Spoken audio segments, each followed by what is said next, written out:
Welcome students and you are watching SSP Gandhinagar video lecture series and today we are going to start another chapter of CQCM which is Construction Quality Control and Inspection Program.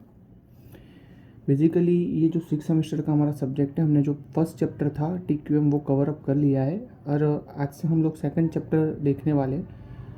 ठीक है, तो उसमें एक important question हमें सबसे पहले आता है. यहाँ पे हम जो construction quality control inspection programme की बात कर रहे हैं, तो फर्स्ट चैप्टर में भी मैंने आपको एक सवाल किया था कि व्हाट इज़ क्वालिटी. ठीक है, यहाँ पे क्वालिटी किसके संदर्भ में वो लोग बात कर रहे हैं. तो यहाँ पे जो सेकंड चैप्टर में अगेन हमें सेम क्वेश्चन हो रहा है कि what is quality in terms of the quality construction control and inspection programme. ठीक है, तो हम इसके संदर्भ में व्हाट इज़ क्वालिटी है उसके वो समझेंगे. ठीक है, क्वालिटी क्या है वो समझेंगे.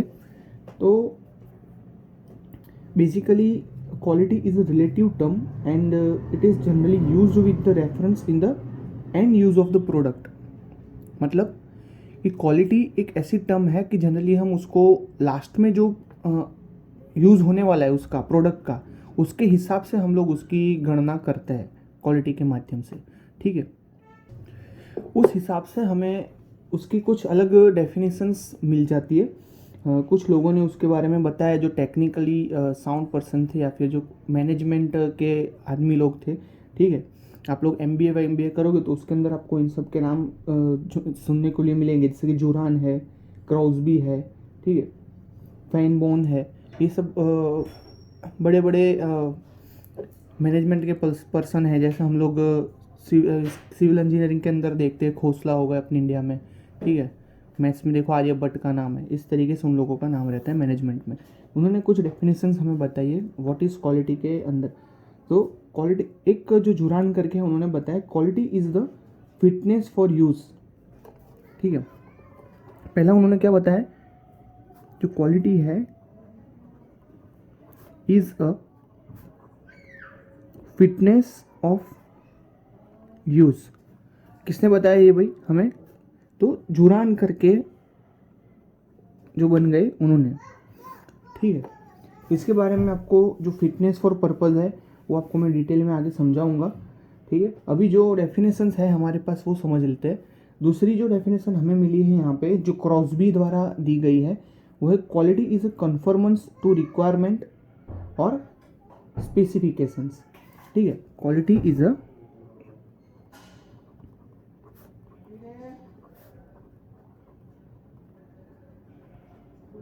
meant of a specification.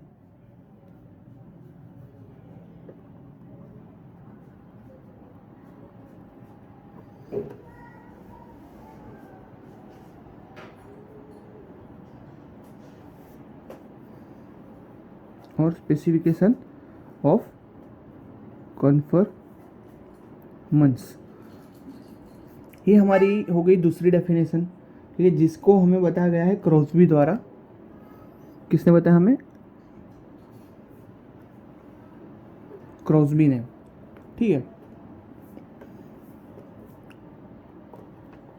Now third definition है जो हमें मिली है क्वालिटी की, वो है quality is what the customer wants. ठीक है, quality is what a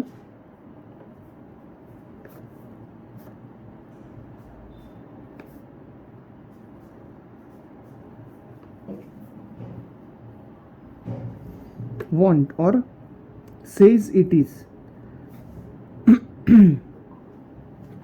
customer जो हमें बताते हैं कि क्वालिटी की डेफिनेशन, मतलब कि ऐसा नहीं है कि हम लोगों ने बेस्ट क्वालिटी बना दी हमारे हिसाब से और वो कस्टमर को अच्छी लगेगी.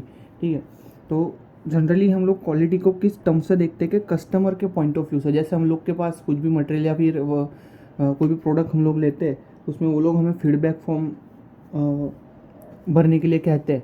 ठीक है, या फिर कुरियर सर्विस होती है या फिर कोई भी सर्विस में आपको बोलते हैं ना, मैसेज आएगा सर आप रिव्यू दे देना. कोई भी कार बाइक या कुछ भी ले रहे हो आप लोग, कोई भी फैसिलिटी ले रहे हो, तो उसके अंदर आपको वो लोग फीडबैक फॉर्म भरने के लिए कहते हैं. उसमें अंदर क्यों कहते हैं ये? क्योंकि खुद की क्वालिटी को इम्प्रूव करने के लिए. तो यहाँ पे डेफिनेशन दी गई है उसके बारे में, quality is what a customer says it is. ठीक है, तो वो हमें किसने बताया हुआ था, वो है फैन बॉम करके एक साइंटिस्ट हो गए, उन्होंने।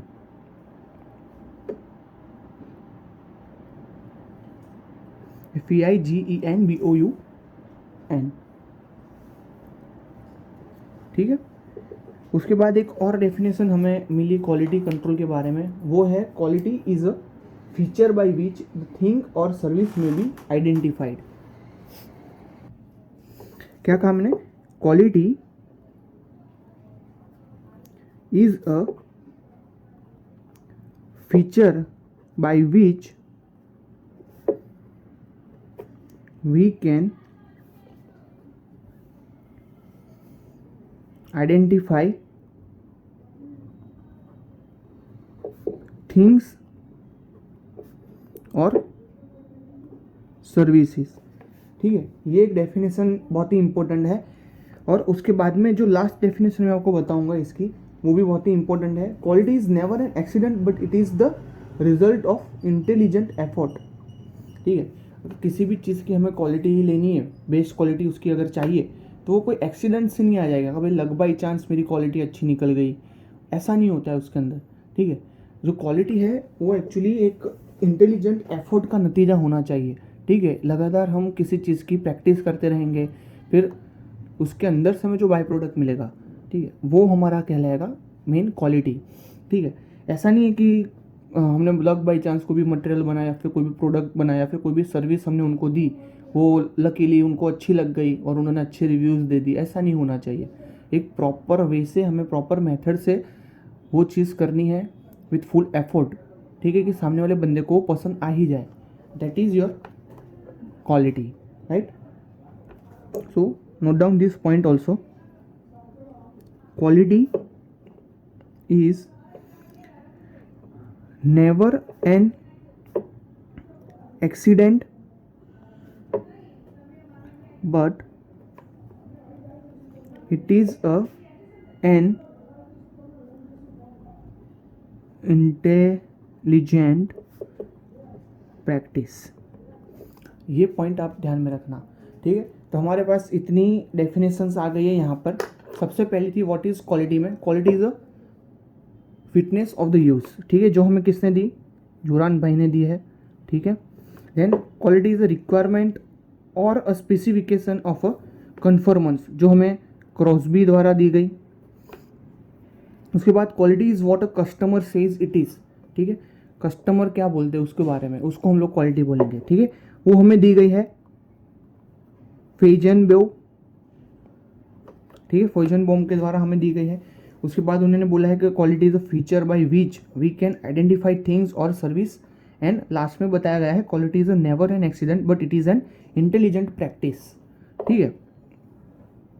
ये बहुत ही ध्यान में रखने वाली चीज़ है।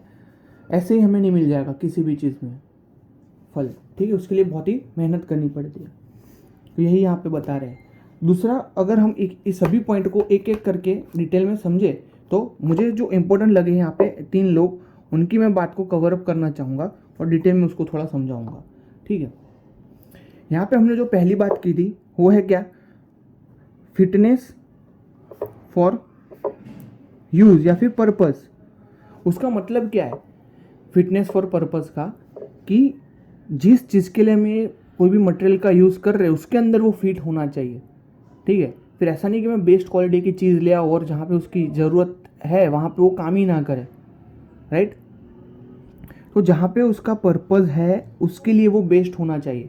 फॉर एग्जांपल मैं बात करूँ, अगर कोर्स ग्रेन सैंड है, ठीक है, कोर्स ग्रेन सैंड मैं ले आऊँ इक्वली सेम पार्टिकल साइज की कोर्स ग्रेन सैंड ले आऊँगा, उसको मैं फाउंडेशन के अंदर यूज़ करूँगा तो it will be shows a good effect, ठीक है। उसको मैं बोलूँगा कि ये गुड क्वालिटी की सैंड है, कोर्स ग्रेन सैंड फाउंडेशन के अंदर भरने के लिए, ठीक है, क्योंकि वो क्या करेगी, यूनिफॉर्मली लोड को डिस्ट्रीब्यूट करवाएगी अपने फाउंडेशन के बेस पे। जबकि वही सैंड अगर मैं कंस्ट्रक्शन के अंदर यूज़ करूँगा तो कोर्स ग्रेन सैंड, तो वो वहाँ पे मुझे अच्छी रीडिंग्स नहीं देगी, it will be a poor grade. समझ गए मैं क्या बता रहा हूँ।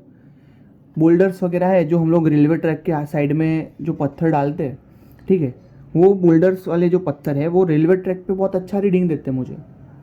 बट अगर वही पत्थर को मैं जो स्लैब भरने के लिए यूज़ करूँगा या फिर तो बीम कॉलम के अंदर डालूँगा, तो अच्छी क्वालिटी के नहीं कहलाएंगे, क्योंकि वहाँ पे उसका पर्पज़ सेटिस्फाई नहीं हो रहा। क्लियर हो गया आपका डाउट? फिटनेस फॉर पर्पज़ के अंदर मैं क्या कहना चाहता था। दूसरा जो पॉइंट है यहाँ पर वो है कन्फर्मेंस टू रिक्वायरमेंट। ठीक है, कन्फर्मेंस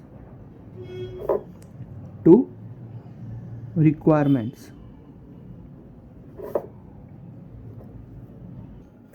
उसको मैं अलग वे में समझाऊँ तो हमें जो रिक्वायरमेंट है उसके लिए वो कंफर्म होना चाहिए। ठीक है, जो भी मटेरियल हम यूज़ करने वाले वो कैसा होना चाहिए, हमारी जो रिक्वायरमेंट है उसके लिए कंफर्म होना चाहिए। तो भाई कैसे कि आप कोई भी मटेरियल यूज़ कर रहे हो, ठीक है, वो आपके जो पर्पज़ है उसको सेटिस्फैक्ट्री फुलफिल कर पाए, ऐसा होना चाहिए। अगर उसकी क्वालिटी में वो मैं निर्देशित कर देता हूँ तो वो क्या है, हमको ईज रहता है उसको सिलेक्ट करने में। जैसे कि अगर आप सीमेंट की बात करूँ, फॉर एग्जांपल सीमेंट की मैं बात करूँगा यहाँ पे, तो आपको पता है ऑलरेडी कि सीमेंट गुड क्वालिटी का है, तो आप उसको कैसे निर्देशित कर पाओगे। तो सबसे पहले तो क्या होना चाहिए, जो लम्स होते हैं उसमें नहीं होने चाहिए, लम्स नहीं होने चाहिए। ठीक है, इट फील्स स्मूथ, ठीक है, स्मूथ होना चाहिए। यस, उसका जो कलर है वो कैसा होना चाहिए, ग्रीनिश ग्रे कलर का होना चाहिए। ठीक है, 43 ग्रेड का हो तो उसकी स्ट्रेंथ 28 दिन पे कितनी होगी, 43 न्यूटन पर mm स्क्वायर। अगर 53 ग्रेड का है तो उसकी 28 दिन पे स्ट्रेंथ कितनी होनी चाहिए, 53 न्यूटन पर mm स्क्वायर। तो ये सब चीज़ आप लोगों ने बिल्डिंग मटेरियल में मैंने आपको ये समझाया था। ठीक है, तो ये सब जो क्राइटेरिया वो उसके फुलफिल हो तो मैं बोल पाऊंगा कि it is a conformance to requirement. जो क्वालिटी है उसको मैं कन्फर्मेंस टू रिक्वायरमेंट बोल पाऊंगा। उसके बाद है टर्म आपकी ग्रेड की बात करूँगा। ठीक है, उसके बाद मैं उसको किस में क्लासीफाई करूँगा, ग्रेड में। तो ग्रेड में मैं कैसे क्लासीफाई कर सकता हूँ क्वालिटी को। तो जो क्वालिटी है वो ऐसा नहीं है कि किसी एक चीज़ पे निर्धारित रहो, it will be a distinguishing feature. ठीक है, हमारा जो क्वालिटी है वो कैसा है, it is quality is a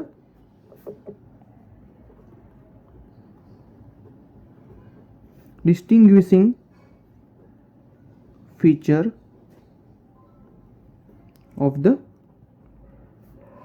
product. इसका मतलब सीधा सीधा ये होता है कि जो प्रोडक्ट है उसके लिए क्वालिटी है वो एक चीज़ पे निर्धारित नहीं रहती है, अलग अलग चीज़ पे निर्धारित रहती है। तो कौन सी चीज़ है जिसके ऊपर हमारी जो क्वालिटी है वो निर्धारित रहती है। तो सबसे पहले तो उसका अपीयरेंस। ठीक है, अपीयरेंस हो गया। दूसरा है यहाँ पर परफॉर्मेंस, जो मटेरियल हम यूज़ कर रहे हैं उसका परफॉर्मेंस कैसा है। ठीक है, तीसरा पॉइंट है यहाँ पर उसका जो ड्यूरेशन है, लाइफ पीरियड है। ठीक है, जो मटेरियल यूज़ कर रहे हैं उसका। उसके बाद है रिलेबिलिटी,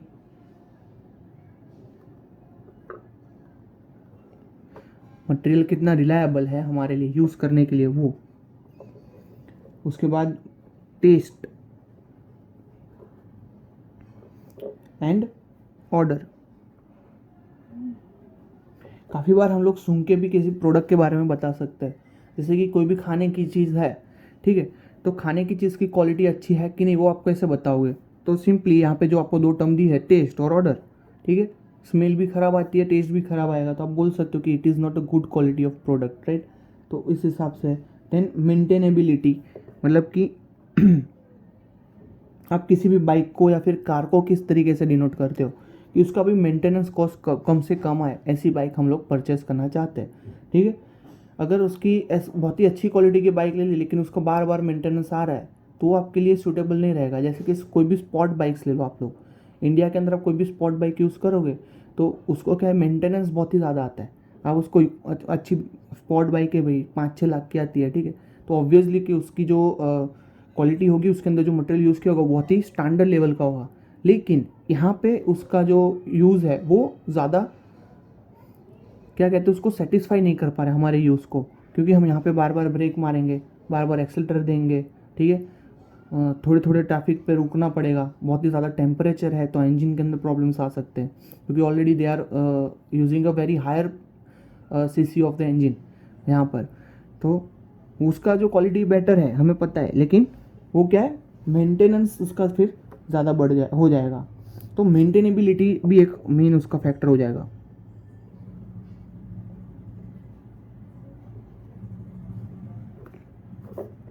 ठीक है, ऐसे कुछ पॉइंट है जो हमें ध्यान में रखना है। अपीयरेंस से कैसे बताओगे आप? फॉर एग्जांपल मैं यहाँ पे सीमेंट की बात करूँ, अगर सीमेंट का कलर ब्लैक कलर का होगा तो आप उसको यूज़ करोगे? ऑब्वियसली नहीं करोगे ना। ठीक है, जो सीमेंट को आपने लिया, अब सीमेंट के ऊपर आपने टेस्ट किया और उसके मोल्ड ही ठीक से बन नहीं रहे, उसका परफॉर्मेंस अच्छा नहीं है या फिर बहुत ही कम कंप्रेसिव स्ट्रेंथ दे रहा है, 43 ग्रेड का आपने लिया, फिर भी वो 28 डे पे सिर्फ यहाँ पे 20 न्यूटन पर एम स्क्वायर जितनी स्ट्रेंथ आपको प्रोवाइड कर रहा है 28 दिन पे, तो उसका परफॉर्मेंस कैसा हुआ? वेरी पुअर होगा।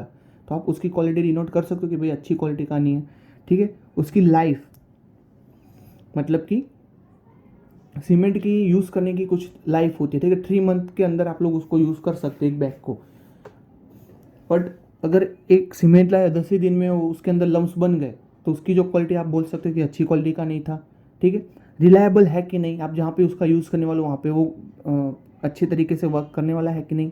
ठीक है, टेस्ट वो तो हम सीमेंट के करेंगे नहीं, उसके ये दोनों पॉइंट है वो किसके लिए हो गया? आपके जिस चीज़ को आप टेस्ट और सूंघ सकते हो। ठीक है, ऐसी चीज़ों के लिए। देन ऑर्डर की बात करूँ तो ऑर्डर में आपको भी परफ्यूम डिओ वगैरह अत्तर ले रहे हो, आपको नहीं मालूम होगा, लेकिन कुछ अत्तर ऐसे होते हैं कि जो लाख लाख रुपए में आते हैं। ठीक है, तो वो जो अत्तर होते हैं उसकी ऑर्डर के ऊपर से उसकी क्वालिटी डिनोट होती है, मतलब कि वो 24-24 घंटे तक उसकी जो फ्रेगनेंस होती है वो रिड्यूस नहीं होती, वैसी की वैसी मेंटेन रहती है। ठीक, जैसे कि ऊद करके एक आता है, तो वो दुबई में मिलता है, उसकी कॉस्ट जो होती है 50-60 हज़ार रुपये होता है सिर्फ 10 ml के अराउंड। तो उसकी जो क्वालिटी होती है वो बहुत ही ज़्यादा होती है। यहाँ उस इसी प्रोडक्ट को यूज़ करके वो लोग फ्रेगनेंस में कन्वर्ट कर देते हैं, परफ्यूम में ऐड कर देते हैं, और हमें जो चिप क्वालिटी के परफ्यूम या डीओ मिलते हैं, ठीक है, वो उसके ऊपर से हमें बन के मिलता है। ठीक है, तो ये ऑर्डर होगा। और मेंटेनेबिलिटी, जिसको मैंने अभी आपको क्लियर समझाया होगा। ठीक है, ना ये सब बातों को मैं ध्यान में रखूँ तो उसके ऊपर से मुझे क्या समझ में आता है कि जो प्रोडक्ट है इन शॉर्ट, तो उसके ना सर्टेन एबिलिटीज़ होती है और परफॉर्मेंस होते हैं उसका, वो किसके ऊपर निर्धारित रहते हैं कि एप्लीकेशन। ठीक है, एप्लीकेशन के निर्धारित मैं क्या करूँगा, उसका परफॉर्मेंस, उसकी एबिलिटीज़ वो सेटिस्फाई हो रही है कि नहीं, वो निर्धारित करूँगा। तो वो जो एबिलिटीज़ है उसको मैं ऑब्जेक्टिव्स भी कह सकता हूँ। ठीक है, ऑब्जेक्टिव्स ऑफ द क्वालिटी, तो वो क्या है वो मैं यहाँ पे आपको समझाऊंगा वन बाय वन। ऑब्जेक्टिव्स की बात करें हम,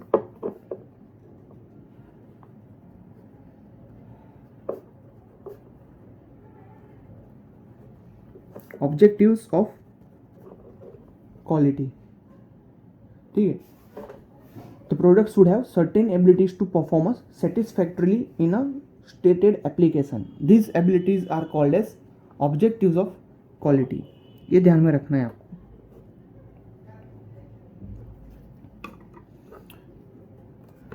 सबसे पहले सुटेबिलिटी, ऑब्जेक्टिव में पहला है आपका suitability,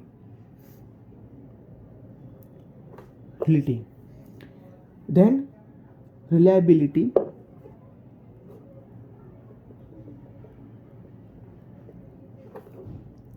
third one is durability. ये जितनी भी चीज़ आप देख रहे हो ना ऊपर मैंने आपको समझाया, उसमें से ही काफ़ी कुछ पॉइंट आपके इसके अंदर कवर होने वाले हैं। ठीक है, so be focus about it.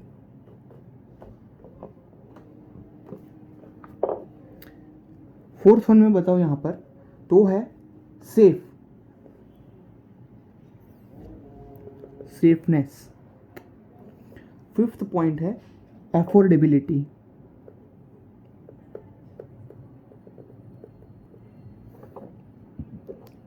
Six point है मेंटेनेबिलिटी।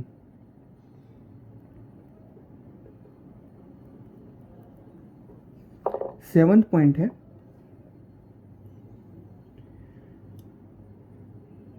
एस्थेटिक लुक या फिर उसको मैंने आगे आपको क्या बताया था, अपीयरेंस। ठीक है, इतनी चीज़ है, इसको पहले समझते हैं, बाद में कुछ जो पॉइंट है वो मैं आपको इसकी के अंदर समझाऊंगा। सबसे पहले तो सूटेबिलिटी कैसे, कोई भी मटेरियल है वो सूटेबल है वो मैं कैसे कहूँगा, तो किसके निर्धारित कि जिस चीज़ के लिए मुझे उसको यूज़ करना है उसके अंदर वो सूट हो रहा है कि नहीं। जैसे मैंने आपको पहले फाउंडेशन वाला एग्जांपल समझाया था, फिटनेस फॉर द पर्पस। ठीक है, तो वो वाला पॉइंट यहाँ पे आ जाएगा सूटेबिलिटी के अंदर। ठीक है, स्पेसिफिक एप्लीकेशन और यूज़ फॉर स्पेसिफिक यूज़। ठीक है, इट विल बी सुटेबल और नॉट, हम ऐसा उसको बोल सकते हैं। रिलायबिलिटी में किस संदर्भ में बताऊंगा कि it should give efficient and consistent performance. मतलब कि जब मैं उसको यूज़ कर रहा हूँ तो एक मुझे कंसिस्टेंट परफॉर्मेंस दे रहा है। ऐसा नहीं कि किसी भी चीज़ को मैंने यूज़ किया, जैसे कि कोई भी रिचार्जेबल बैटरी है तो फर्स्ट चार्जिंग में वो मुझे अच्छा खासा बैकअप दे रहा है 10-20 घंटे का। ठीक है, बट आफ्टर सेकंड चार्ज उसकी जो क्वालिटी थी वो रिड्यूस हो गई और मुझे सिर्फ 1 या 2 घंटे का ही बैकअप दे रहा है। तो जैसे कि आप लोगों को पता होगा, आप लोगों ने आजकल मार्केट में ब्लूटूथ ईयरफोन्स बहुत ही चल रहे हैं। तो आज से 2-3 साल पहले कुछ चाइनीज़ ईयरफोन्स आते थे, ब्लूटूथ ईयरफोन, जिसकी क्वालिटी बहुत ही ख़राब रहती थी। भाई आप उसको कुछ टाइम के लिए यूज़ करते थे, उसके बाद उसका जो आप चार्जिंग करोगे तो चार्ज तो होगा, लेकिन फिर उसका जो बैकअप था वो आधे घंटे जितना ही रहता था। आधे घंटे तक उसमें से आपको साउंड आएगा, बाद में वो बंद हो जाएगा, फिर वापस उसको चार्ज करना पड़ता था। राइट, तो वो जो मटेरियल था वो रिलायबल नहीं कहलाएगा। क्यों? क्योंकि उसकी जो क्वालिटी है वो कंसिस्टेंट नहीं थी। ठीक है, एफिशिएंट नहीं थी उसके पर्पज़ को फुलफिल करने के लिए। क्योंकि ब्लूटूथ का यूज़ क्यों कर रहे हैं लोग 3-4-5 घंटे के लिए, या फिर कहीं पर ट्रैवलिंग कर रहे हो या फिर बातचीत करने के लिए। ऐसे केस में अगर कंसिस्टेंसी नहीं रहेगी मटेरियल की तो वो ज़्यादा बेनिफिशियल नहीं रहेगा यूज़र के लिए। राइट, तो यहाँ पे जो रिलायबिलिटी है वो किस टर्म में है, एफिशिएंट एंड कंसिस्टेंट परफॉर्मेंस के बेसिस पे। ठीक है,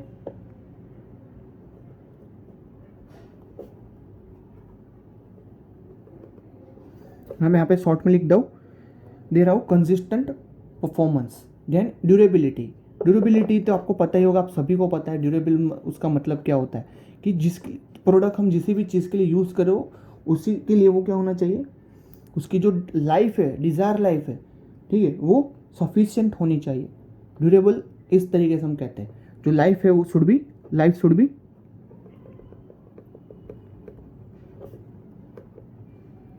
सफिशिएंट।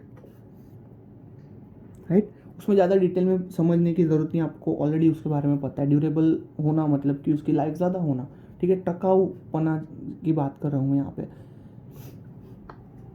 देन सेफ कैसे, भाई ऐसा तो है नहीं कि बहुत ही ज़्यादा स्ट्रॉन्ग मटेरियल में यूज़ कर लूँ तो कहते कि उसके अंदर सेफनेस ना भी हो तो हम नहीं यूज़ कर सकते।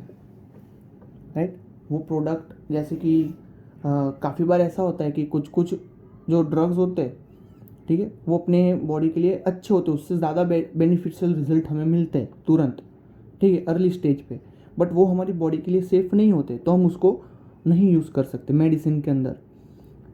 ओके, आप नहीं मानोगे लेकिन हमारे इंडिया में तो कुछ जो स्किन केयर प्रोडक्ट आते हैं उसमें भी वो लोग चीप क्वालिटी का मटेरियल यूज़ करते हैं।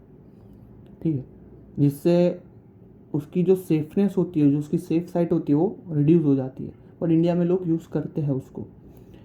फॉर एग्जांपल हम लोग जो यहाँ पे लाइफ बॉय, मैंने एक बार आर्टिकल में पढ़ा था, हम जो यहाँ पे लाइफ बॉय यूज़ करते हैं साबुन नहाने के लिए, वो फॉरेन यूएसए कंट्री में उसको बफेलो जो काऊ को नहलाने के लिए वो लोग यूज़ करते हैं। ठीक है, क्यों? क्योंकि उसके अंदर जो पहले पैराबिन करके एक कंटेंट आता था, वो हमारी जो स्किन है उसके लिए अच्छा नहीं है। राइट, तो सेफनेस में क्या आएगा, it should be safe to use, उसको यूज़ करने से हमें कोई प्रॉब्लम या फिर दिक्कत नहीं आनी चाहिए, वो कहना चाहते हैं यहाँ पे।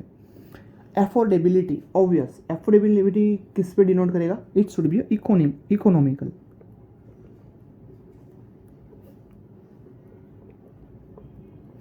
तो कैसे इकोनॉमिकल एफोर्डेबिलिटी का मतलब क्या यहाँ पे कहते हैं वो लोग कि हम लोग जो मटेरियल यूज़ कर रहे हैं, अभी चप्पल पहन रहे हैं, ठीक है, वो चप्पल आपको रबर के मिल जाता है। अब चप्पल हम डेली यूज़ के लिए यूज़ कर रहे हैं, ठीक है। अब रबर का है तो हमें चीप पड़ते हो, रबर के होंगे तो, बट आप सोचो अगर उसको मैं कार्बन फाइबर का चप्पल बना दूँ तो कैसा रहेगा। Obviously it is a very good material, it will give better strength, it will give more durability, it is more safe, right. उसके अंदर कोई रिएक्शन नहीं आएगा, बट क्या वो अफोर्डेबल है? क्या आप कार्बन फाइबर के चप्पल है उसको अफोर्ड कर पाओगे? अभी जो 200-300 के चप्पल हमें मिल जाते हैं वो आपको आगे जाके 20,000 या 30,000 के मिलेंगे, तो क्या आप उसको अफोर्ड कर पाओगे? तो वो पॉइंट भी हमें ध्यान में रखना पड़ेगा। देन मेंटेनेबिलिटी, मेंटेनेबिलिटी कैसे? तो इजी टू मेंटेन होना चाहिए। कैसा होना चाहिए? Easy to maintain. तो उसके अंदर मैं क्या कहूँगा, जैसे मैंने आपको स्पॉट बाइक वाला एग्जांपल दिया था, ठीक है। स्पॉट बाइक चलो ऐसा नहीं कि हर कोई नहीं ला सकता, आज लोग इंडिया में भी आप पता होगा कि कॉस्टली बाइक ये जो रॉयल एनफील्ड की बुलेट आती है वो भी काफ़ी कॉस्टली है, ठीक है। तो उसकी भी प्राइस अभी 2-2.5 लाख रुपए कर दिए उन्होंने, फिर भी लोग तो ले रहे, सबसे मोस्ट सेलिंग बाइक है। तो क्या ह्यूसुंग कंपनी की स्पॉट बाइक जो हमें 2.5 लाख में मिलती है इंडिया में, जो रेड कलर की होती है, वो हम क्या कहते हैं उसको परचेज़ नहीं कर सकते? ऑब्वियसली कर सकते हैं, it is a affordable spot bike. फिर भी लोग नहीं करते, क्यों? क्योंकि उसका जो मेंटेनेंस है वो बहुत ही ज़्यादा आता है। उसको भी हमें ध्यान में रखना है। किसी भी चीज़ को परचेस करने से पहले उसकी life, durability, safeness, affordability, maintenance खास ध्यान में रखना पड़ता है। कंस्ट्रक्शन की बात करूँ तो आप ऐसा नहीं है कि आपने देखा होगा कि यहाँ पे इंडिया में कुछ ही टाइप के इक्विपमेंट हम लोग यूज़ करते हैं कंस्ट्रक्शन के अंदर, जबकि आप फॉरेन में कोई भी वीडियो देखोगे, डिस्कवरी, हिस्ट्री चैनल या फिर कोई भी मूवीज़ देखोगे, उसमें कुछ अलग अलग किस्म के आपको कंस्ट्रक्शन इक्विपमेंट दिखाई देते हैं। तो आपको दिमाग में ये ख्याल आता होगा कि भाई वहाँ पे यूज़ करें तो इंडिया में क्यों यूज़ नहीं करें, क्या हम लोग उसको परचेज़ नहीं कर सकते? ऑब्वियसली कर सकते हैं ना। यहाँ पे हम लोग 2200 5200 करोड़ के तो स्टैचू बनाते हैं, तो हम कैसे अफोर्ड नहीं कर सकते? 1000 करोड़ के तो हम स्टैचू बना लेते हैं, तो 2-3-4-50 करोड़ का इक्विपमेंट हम यूज़ नहीं कर सकते क्या? ऑब्वियसली कर सकते हैं, बट क्यों नहीं करते हम?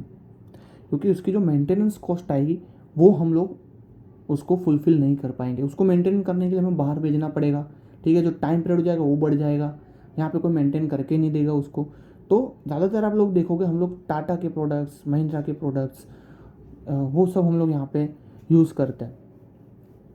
क्लियर? नाउ अपीयरेंस, अपीयरेंस मतलब उसका जो लुक होता है, ठीक है, लुक कैसा होना चाहिए? वो शुड बी एट्रैक्टिव, लुक अच्छा होना चाहिए। जैसे कि कोई भी प्रोडक्ट है आपको मिल रहा है मार्केट में से, वो बहुत ही अच्छी क्वालिटी का है, बहुत ही अच्छी सूटेबल भी हो रहा है, आपका पर्पस को भी रिलायबल हो रहा है, ड्यूरेबल है, काफ़ी बढ़िया है, सेफ है, पर उसका लुक ही अच्छा नहीं है, तो आप उसको परचेस करोगे? तो ऑब्वियसली उसका आंसर है नो। क्योंकि ज़्यादातर हमारा जो फोकस रहता है वो लुक के ऊपर रहता है, अपीयरेंस के ऊपर रहता है। तो सबसे पहले तो हम लोग अपीयरेंस ही देखते हैं, उसके बाद बाकी सब चीज़ के ऊपर आते हैं, ठीक है।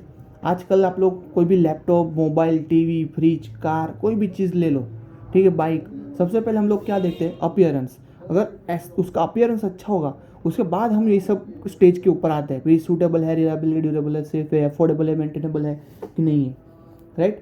तो ये इस तरीके से 7 पॉइंट मैंने आपको ध्यान में रखने ऑब्जेक्टिव ऑफ क्वालिटीज़ के बारे में। प्लस कुछ ऐसे भी है जो है सेटिस्फेक्शन टू कस्टमर, ठीक है, वो पॉइंट मैं आपको यहाँ पे लिख देता हूँ कॉमा करके। एक पॉइंट है आपका कस्टमर सेटिस्फेक्शन का, मतलब कि जो आप प्रोडक्ट बना रहे हो, लॉन्च करने वाले हो मार्केट में, वो कैसा होना चाहिए? जो कस्टमर है उसको सेटिस्फाई करे ऐसा होना चाहिए। आपको सेटिस्फाई करे ऐसा बिल्कुल नहीं, कस्टमर के नीड्स फुलफिल करना चाहिए।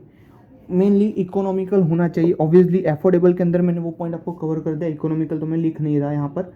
दूसरा है वर्सेटिलिटी, ठीक है, वर्सेटिलिटी मतलब कि उसका जो यूज़ है वो मल्टीपर्पज़ यूज़ होना चाहिए। कैसा होना चाहिए? मल्टीपर्पज़ यूज़ होना चाहिए। इस तरीके का मटेरियल हमें बनाना चाहिए। तो क्या होगा कि एक ही चीज़ को हम 2-3 जगह पर यूज़ कर पाएंगे तो हमारी जो इकोनॉमिकल जो कॉस्ट होगी, ठीक है, वो ज़्यादा अफोर्डेबल हो जाएगी। साथ में उसका जो यूज़ है वो भी हम लोग ज़्यादा कर पाएंगे, ठीक है। तो ये सब उसके अंदर पॉइंट है, आपको ध्यान में रखने। ये जो आपके मेन 7 पॉइंट है, ठीक है, ये 7 पॉइंट ध्यान में रखने, बाकी जो 2 आपको मैंने यहाँ पे लिखवाए वो भी ध्यान में रखना है, ठीक है। बस तो आज के लिए हम यहाँ पे उसको फिनिश करते। Thank you for watching the video, ठीक है। मिलते हैं नेक्स्ट लेक्चर में, तब तक के लिए take care of your self.